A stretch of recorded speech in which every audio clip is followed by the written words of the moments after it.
Bon, en arrivant en médecine, je connaissais rien sur le corps humain, je savais juste qu'on avait 2 reins. C'est pas ça qui m'a empêché de faire major au concours aux EDN. Je m'appelle Eddy Chayeb et je suis étudiant en médecine en dernière année. Mon parcours, il est assez atypique pour un étudiant en médecine. Avant ça, en fait, j'ai fait des études pour être ingénieur. J'ai fait une classe préparatoire aux grandes écoles en filière MP, donc maths physique. Et après ça, j'ai intégré l'école polytechnique. À la fin de l'école polytechnique, je me suis rendu compte que j'avais une vocation pour être médecin et donc j'ai fait une passerelle pour les études de médecine où je suis rentré directement en 3e année. Et donc là, j'arrive sur la fin de ma 6e année. Et mon intégration directement en 3e année en médecine, c'était difficile. J'avais aucune notion donc d'anatomie par exemple. Enfin, je savais juste qu'on avait 2 reins, c'était tout ce que je savais. Et donc j'arrivais avec mes connaissances de la SVT du lycée. Mais en fait, par chance, toutes les matières reprenaient tout depuis le début. En fait, j'avais pas tant de retard que ça par rapport aux autres. Enfin, surtout que j'ai pu rattraper mon retard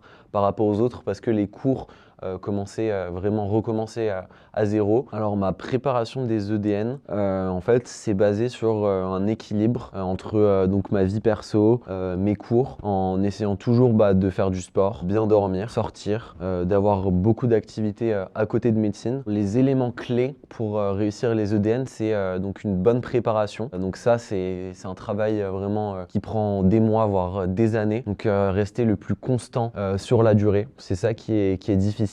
Réussir à trouver une bonne méthode de travail au début de l'externat. Pour les dernières semaines, je dirais, pour se préparer avant le concours. On a l'été juste avant les concours. C'est bien de couper 1 ou 2 semaines au moins pour un peu se libérer l'esprit. Et il faut une bonne préparation mentale aussi. C'est vraiment essentiel pour ce concours. Donc essayer de faire des examens blancs en conditions réelles. Je pense que cette préparation mentale que j'ai faite m'a beaucoup servi le jour J.